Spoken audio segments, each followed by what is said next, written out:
Hello साथियों, स्वागत है आपका राज एग्जाम टीवी पर। साथियों, हमारी आईसीटी की एमसीक्यूज की क्लास चल रही थी। आज साथियों 4th क्लास है, 3 क्लास कंप्लीट हो चुकी है और काफ़ी इंपॉर्टेंट क्वेश्चन साथियों हम करवा रहे हैं। और साथियों आरबीएससी की 9th क्लास की बुक भी हमारी चल रही है, जिसमें जो है साथियों हमने इनपुट आउटपुट और जो डिवाइसेज है साथियों उनके बारे में यहाँ पर पढ़ लिया है। तो साथियों वो भी आप क्लास देख लीजिएगा। अब साथियों यहाँ पर शुरुआत करते हैं। आज जो है क्वेश्चन 15 करने वाले हैं और आपको भी साथियों यहाँ पर जो है कमेंट बॉक्स में जवाब जरूर देना है कौन कौन से उत्तर यहाँ पर सही होने वाले हैं। तो साथियों यहाँ पर शुरुआत कर से प्रश्न की। देखिए साथियों यहाँ पर पहला क्वेश्चन है, निम्नलिखित में से क्या कंप्यूटर की अस्थायी मेमोरी के रूप में जानी जाती है। तो साथियों यहाँ पर ये क्वेश्चन जो है बहुत बार एग्जाम में साथियों पूछा जा चुका है कि स्थायी मेमोरी कौन सी है और अस्थायी मेमोरी कौन सी है। तो साथियों यहाँ पर देखिए पहला ऑप्शन है रैम, दूसरा ऑप्शन है रोम, तीसरा है प्रोम, चौथा है ईप्रोम। तो साथियों यहाँ पर जो है राइट आंसर हो जाएगा वो हो जाएगा रैम। तो साथियों रैम जो है यहाँ पर क्या है, अस्थायी मेमोरी है। रैम क्या साथियों, अस्थायी मेमोरी है, जिसमें जो डेटा होता है कुछ समय के लिए साथियों क्या होता है, स्टोरेज होता है। जैसे मान लो साथियों हमने जो है लैपटॉप या कंप्यूटर चालू कर लिया और उसके बाद साथियों जैसे हम कोई PDF फाइल बना रहे हैं या कुछ भी साथियों बना रहे हैं, तो यहाँ पर जो सबसे पहले वो अगर हम सेव नहीं करेंगे तो साथियों वो क्या हो जाएगा, वो जो है यहाँ पर रैम में चला जाएगा और जैसे लाइट चली जाती है साथियों ये सब क्या होता है, समाप्त हो जाता है। तो इस तरीके अस्थायी मेमोरी होती है वो रैम होती है। और साथियों अब स्थायी मेमोरी की अगर यहाँ पर बात करें, जो नीचे वाले ऑप्शन साथियों आपको दिखाई दे रहे हैं, रोम हो गया, प्रोम हो गया, ईप्रोम, ये साथियों क्या है, ये जो है स्थायी मेमोरी के साथियों क्या है उदाहरण है। हार्ड डिस्क हो गई, फ्लॉपी डिस्क, ये साथियों क्या है, ये जो है हमारे यहाँ पर स्थायी मेमोरी के एग्जाम्पल है। तो साथियों अब क्वेश्चन नंबर 2 पर चलते हैं। 1 नंबर क्वेश्चन जो है आपका यहाँ पर क्लियर हो गया होगा। तो साथियों अब 2 नंबर क्वेश्चन की यहाँ पर बात करते हैं। 2 नंबर क्वेश्चन साथियों यहाँ पर क्या कह रहा है, देखिए डाटा को स्थायी रूप से संग्रहित करने के लिए किसका प्रयोग करते हैं। तो साथियों अस्थायी रूप से संग्रहित करने के लिए हमने पढ़ लिया था। अब डेटा को जो है स्थायी रूप से संग्रहित करने के लिए किस का यूज जो है यहाँ पर करते हैं। तो साथियों यहाँ पर देखिए 4 ऑप्शन आपके सामने यहाँ पर दे रखे हैं और चारों ऑप्शन आप साथियों यहाँ पर पढ़िए। देखिए पहला है फ्लॉपी डिस्क, दूसरा है हार्ड डिस्क, तीसरा है CD रोम, चौथा है उपरोक्त सभी। तो साथियों यहाँ पर जो है राइट आंसर जो है वो आपका क्या होने वाला है, जवाब साथियों जरूर दीजिए। ये जो है हमने आपको पढ़ा दिया है टॉपिक में। तो साथियों यहाँ पर राइट आंसर हमारा होने वाला है वो साथियों यहाँ पर है उपरोक्त सभी। क्या साथियों, उपरोक्त सभी जो है साथियों वो हमारा यहाँ पर राइट आंसर हो जाएगा। तो क्या हो जाए साथियों, उपरोक्त सभी है वो हमारा राइट आंसर हो जाएगा। यानी कि फ्लॉपी डिस्क हो गया, हार्ड डिस्क हो गया, CD रोम हो गया, प्रोम हो गया, ईप्रोम हो गया, ये साथियों सभी क्या है, ये जो है सभी साथियों क्या है, स्थायी मेमोरी कहलाती है। तो साथियों स्थायी मेमोरी कौन कौन सी है, इनके आपको क्या करना है, नाम यहाँ पर साथियों याद रखना है। अब साथियों आगे चलते हैं क्वेश्चन नंबर 3 पर। क्वेश्चन नंबर 3 देखिए साथियों, इंपॉर्टेंट क्वेश्चन साथियों यहाँ पर देखिए, संग्रहण इकाई DVD का पूरा नाम क्या। तो साथियों ये भी संग्रहण इकाई DVD आपने देखा होगा साथियों, गोल गोल इस तरीके से होती है। ये साथियों DVD का चित्र आपने देखा होगा।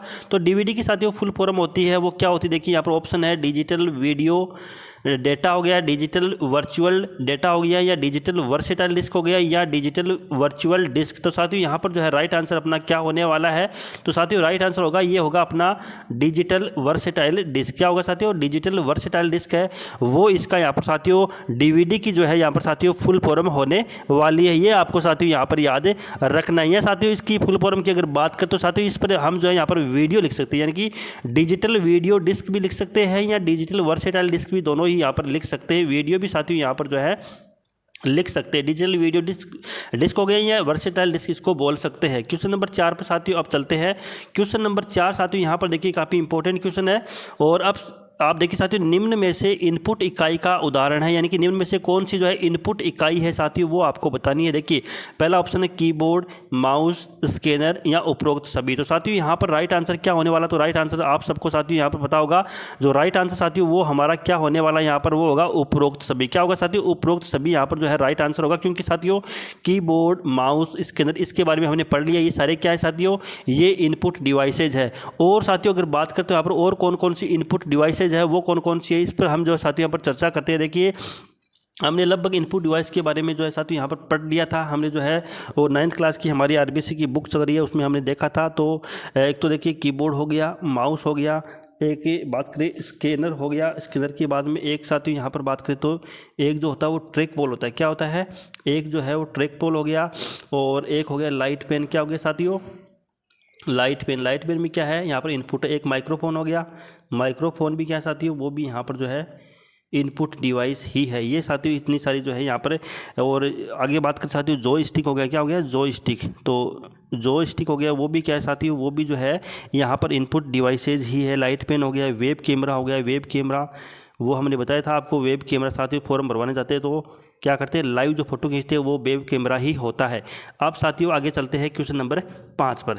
क्वेश्चन नंबर 5 की साथियों चर्चा करते हैं। देखिए क्वेश्चन नंबर 5 क्या कह रहा है, यहाँ पर देखिए, किसी डॉक्यूमेंट में कर्सर को अंत में लाने के लिए किस की का यूज करते हैं या उपयोग करते हैं। तो जैसे कोई डॉक्यूमेंट साथियों, उसमें कोई शब्द है, कोई हम जो है यहाँ पर कुछ नोट लिख रहे हैं साथियों, उसमें जो कर्सर होता है उसको अंत में लाने के लिए, सबसे अंत में लाने के लिए किस की का जो है साथियों यहाँ पर यूज जो है वो किया जाता है। तो यहाँ पर जो है आपको राइट आंसर देना है। पहला ऑप्शन क्या साथियों, होम की हो गया, फिर एंड की हो गया, इंटर की हो गया और बैक स्पेस की हो गया। तो साथियों यहाँ पर जो है अपना राइट आंसर है वो क्या होने वाला है, वो आप साथियों यहाँ पर जो है ज़रूर उत्तर दे और सोचिए साथियों क्या जो है यहाँ पर आंसर हो सकता है।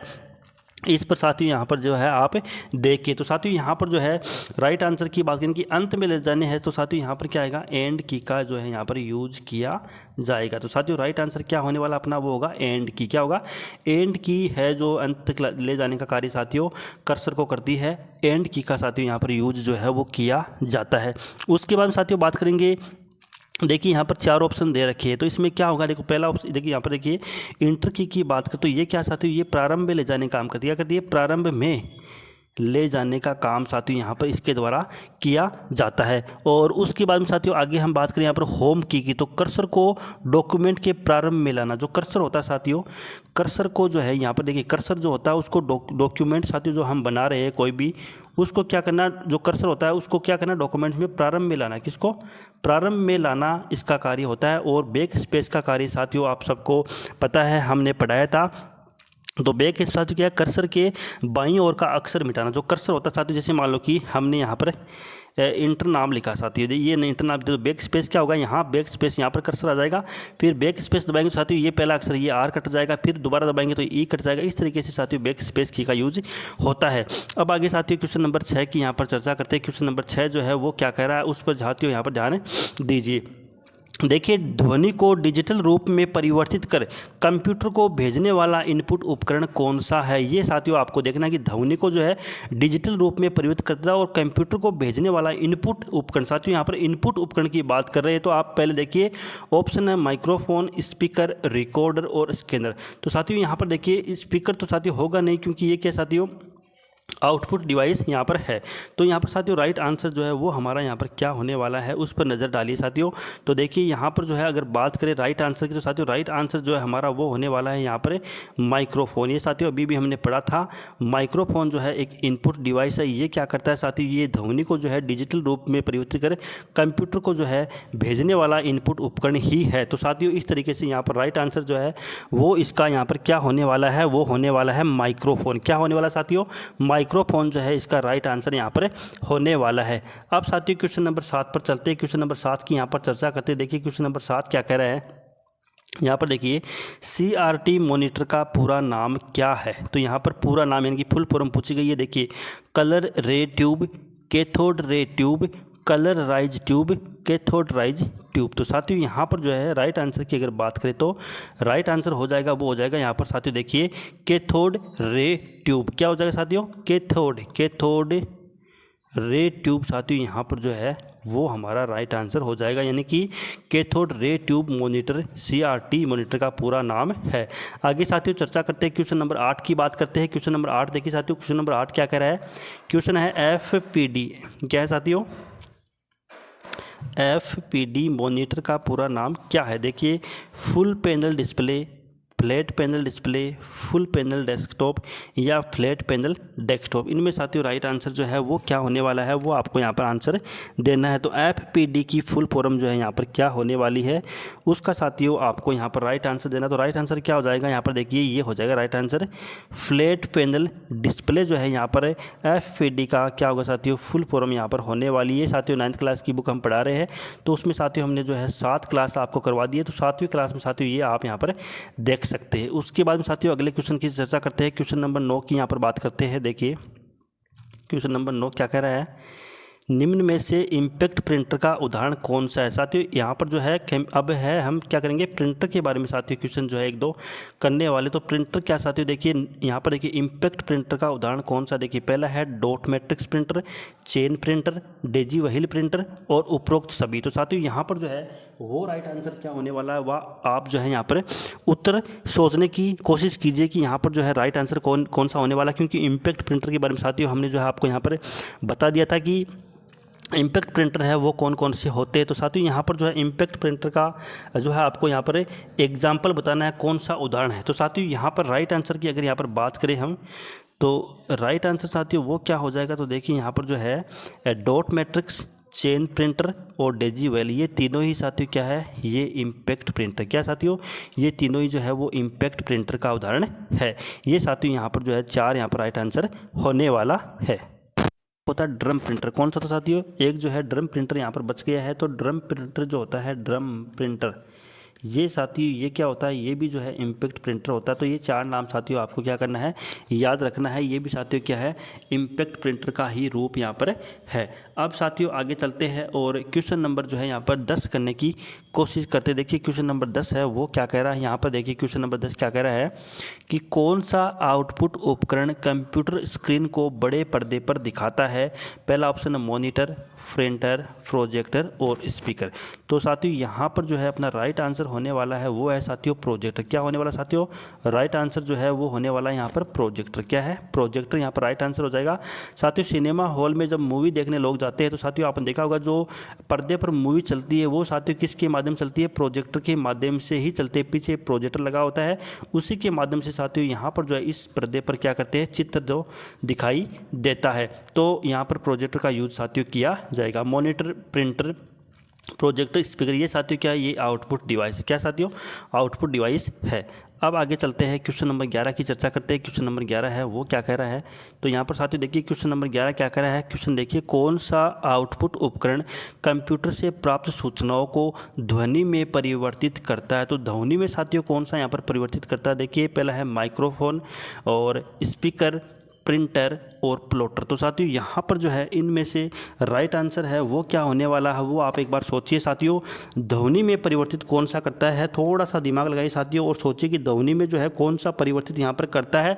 तो आप सबने साथियों देखा होगा स्पीकर जो है, स्पीकर यहाँ पर राइट आंसर साथियों हमारा होने वाला है। ये क्या करता है, सूचनाओं को ध्वनि में परिवर्तित साथियों करता है। तो यहाँ पर देखिए आप ये देख सकते हैं साथियों, स्पीकर यहाँ पर राइट आंसर होने वाला है। आगे देखिए क्वेश्चन नंबर 12 की यहाँ पर चर्चा करते हैं। क्वेश्चन नंबर 12 साथियों क्या है, देखिए क्वेश्चन नंबर 12 है, कौन से प्रिंटर्स में रासायनिक, तापीय अथवा इलेक्ट्रॉनिक माध्यम से करेक्टर प्रिंट जो है वो यहाँ पर किए जाते हैं। यानी कि जो शब्द है वो कुछ भी मान लो, शब्द मान लो, करेक्टर मान लो साथियों, वो है जो है इलेक्ट्रॉनिक माध्यम से या तापीय माध्यम से जो है साथियों प्रिंट किए जाते हैं। तो यहाँ पर कौन सा राइट आंसर होगा, देखिए impact printer, non impact printer, chain printer या ड्रम प्रिंटर। तो साथियों यहाँ पर जो है राइट आंसर है वो क्या होने वाला है, उसका साथियों आप जो है यहाँ पर जवाब देने की कोशिश कीजिए। तो साथियों यहाँ पर देखिए यहाँ पर तापीय माध्यम से यहाँ पर साथियों यूज हो रहा है। तो देखिए यहाँ पर साथियों आंसर जो हमारा होगा वो होगा नॉन इम्पैक्ट, यानी कि साथियों यहाँ पर इम्पैक्ट यानी कि संपर्क नहीं होगा, वो तापीय माध्यम से साथियों यहाँ पर जो है प्रिंट करेगा। तो यहाँ पर नॉन इम्पैक्ट प्रिंटर है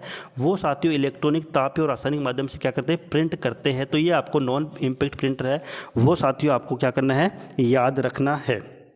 उसके बाद में साथियों आगे देखिए साथियों, इसका जो नॉन इम्पैक्ट प्रिंटर साथियों, इसका कागज़ जो होता है साथियों उससे क्या होता है, संपर्क यहाँ पर नहीं होता है।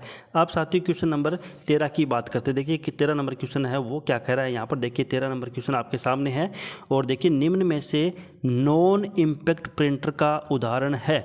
तो देखिए पहला ऑप्शन है इंकजेट प्रिंटर, लेजर प्रिंटर और उपरोक्त दोनों। तो साथियों यहाँ पर राइट आंसर होने वाला वो है उपरोक्त दोनों, यानी कि इंकजेट प्रिंटर और लेजर प्रिंटर साथियों नॉन इम्पैक्ट प्रिंटर के उदाहरण है। किसके उदाहरण है, नॉन प्रिंटर जो है नॉन इम्पैक्ट प्रिंटर के क्या है साथियों, उदाहरण है। अब देखिए साथियों नॉन इम्पैक्ट प्रिंटर है वो कौन कौन से यहाँ पर होते हैं उसके बारे में साथियों यहाँ पर देखते। देखिए पहला तो हो गया इंकजेट प्रिंटर, दूसरा हो गया लेजर प्रिंटर और तीसरे के साथ यहाँ पर बात करें तो एक होता है थर्मल प्रिंटर। कौन सा होता है, थर्मल प्रिंटर हो गया। और थर्मल प्रिंटर साथियों ये हो गया। उसके बाद में आगे हम बात करते हैं यहाँ पर लेजर प्रिंटर साथियों आपके सामने हो ही गया। उसके बाद में साथियों एक होता है इलेक्ट्रोमैग्नेटिक प्रिंटर। कौन सा होता है, इलेक्ट्रोमैग्नेटिक प्रिंटर होता है, ये होता है इलेक्ट्रोमैग्नेटिक प्रिंटर, ये साथियों आपको नाम याद रखने हैं। उसके बाद में इलेक्ट्रोस्टैटिक प्रिंटर होते हैं। क्या होते हैं? इलेक्ट्रोस्टैटिक प्रिंटर होते हैं। और आगे बात करते हो फोटो प्रिंटर जो होते हैं वो भी क्या होते हैं साथियों? वो भी नॉन इम्पैक्ट के ही उदाहरण। तो साथियों इतने सारे उदाहरण हैं वो नॉन इम्पैक्ट प्रिंटर के होने वाले हैं। क्वेश्चन नंबर 14 की साथियों यहाँ पर बात करते हैं। क्वेश्चन नंबर 14 है वो क्या कह रहा है, देखिए 14 नंबर क्वेश्चन है, इंटरनेट को चलाने के लिए तय किए गए नियम क्या कहलाते हैं? जो नियम होते हैं साथियों उनको क्या बोलते हैं? नियमावली, प्रोटोकॉल, प्रोग्राम या प्रक्रिया। तो साथियों यहाँ पर राइट आंसर हो जाएगा प्रोटोकॉल। उनको क्या बोलते हैं? प्रोटोकॉल साथियों उनको यहाँ पर बोला जाता है नियमों को। आगे देखिए क्वेश्चन नंबर 15 की साथियों यहाँ पर बात करते हैं।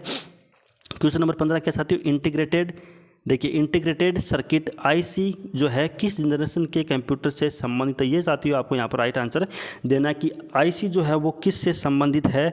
बड़ा अच्छा क्वेश्चन है साथियों और एग्जाम में यहाँ से क्वेश्चन आ सकता है। और बात करते हो साथियों सीईटी एग्जाम 2024 में साथियों ये क्वेश्चन है वो सीईटी एग्जाम 2024 में यहाँ पर पूछा गया है। और इसका राइट आंसर साथियों क्या है वो दीजिए कि आईसी का यूज जो है कौन सी जनरेशन जो है उसमें यूज हुआ है। तो यहाँ पर साथियों राइट आंसर है वो अपना क्या होने वाला। तो साथियों राइट आंसर की यहाँ पर बात कर तो देखिए पहला ऑप्शन है द्वितीय जनरेशन, तृतीय जनरेशन, चतुर्थ या प्रथम। तो साथियों राइट आंसर हो जाएगा तृतीय जनरेशन में। साथियों कौन सी जनरेशन में?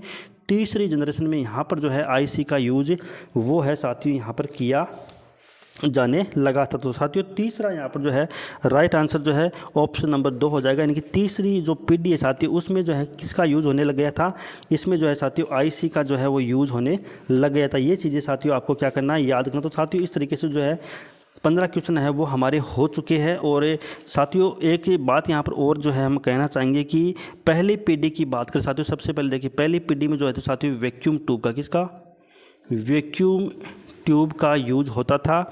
और उसके बाद में साथियों दूसरी पीढ़ी की बात करें तो यहाँ पर जो है दूसरी की देखिए यहाँ पर ट्रांजिस्टर का, किसका? ट्रांजिस्टर का साथियों जो है यूज होने लग गया था। और तीसरे के साथियों बाद तीसरे में आईसी का यूज होने लग गया था। और उसके बाद साथियों चौथी पीढ़ी की बात करें तो यहाँ पर जो है माइक्रो प्रोसेसर साथियों काम में लेने लग गए थे। तो माइक्रो प्रोसेसर जो साथियों जो है साथियों यूज़ होने लगे। तो पहले में क्या है? वैक्यूम ट्यूब, दूसरे में साथियों ट्रांजिस्टर, तीसरे में क्या है? आईसी, चौथे में क्या है? माइक्रो प्रोसेसर का साथियों यूज़ होने लग गया था। ये साथियों आपको याद रखें। तो साथियों इस तरीके से हमने जो है आज 15 क्वेश्चन है वो कंप्लीट कर लिए हैं। 4 वीडियो साथियों क्वेश्चंस के एमसीक्यूज की हो गई है जिनमें साथियों लगभग 60 क्वेश्चन हमने करवा दिए हैं। तो साथियों अब क्या करना है? इन क्वेश्चनों को आपको बार बार साथियों देखना है, रिपीट करना है और क्वेश्चनों को समझना है किस तरीके से एग्जाम में क्वेश्चन पूछे जाते हैं। तो साथियों जितने भी क्वेश्चन हम यहाँ पर करवा रहे हैं साथियों वो जो है कहीं ना कहीं पिछले एग्जाम्स में आए हुए क्वेश्चन है। साथियों 15 क्वेश्चन है वो आज कंप्लीट हो चुके हैं। और एग्जाम की दृष्टि से साथियों ये काफ़ी महत्वपूर्ण क्वेश्चन होने वाले। और साथियों आपको क्लास है वो लगातार देखनी चाहिए। साथियों 9th क्लास की बुक स्टार्ट हो गई थी, 2 यूनिट साथियों हमारी जो है कंप्लीट हो चुकी है और 7 वीडियो साथियों हमारे कंप्लीट हो चुके हैं। तो साथियों उस सभी वीडियो को आपको देखना है, काफ़ी अच्छा फायदा होगा। जो भी इंपॉर्टेंट फैक्ट साथियों 9th क्लास की बुक जो है आप नहीं पढ़ पा रहे हो क्योंकि बड़ी है, कोई पढ़ना नहीं चाह रहा, तो साथियों आपने जो है आप क्या करना, आपको साथियों वीडियो देखना है और वीडियो के माध्यम से साथियों जो भी इंपॉर्टेंट फैक्ट है वो साथियों हम आपको बता रहे हैं। तो क्या करना है साथियों, शॉर्ट नोट है वो आपको तैयार करने, ताकि आपको जो साथियों यहाँ पर 9th क्लास की बुक नहीं पढ़ना पड़े। थोड़ा सा साथियों आपको लिखना पड़ेगा, शॉर्ट नोट है वो आपके तैयार हो जाएंगे। उसके बाद साथियों आपको कोई दिक्कत यहाँ पर नहीं आने वाली है। तो साथियों वीडियो को अधिक से अधिक शेयर करना है, वीडियो अच्छा लगा तो वीडियो को लाइक करना है। ताज़ा अपडेट पाने के लिए राज एग्जाम टी को सब्सक्राइब जरूर करना है। धन्यवाद।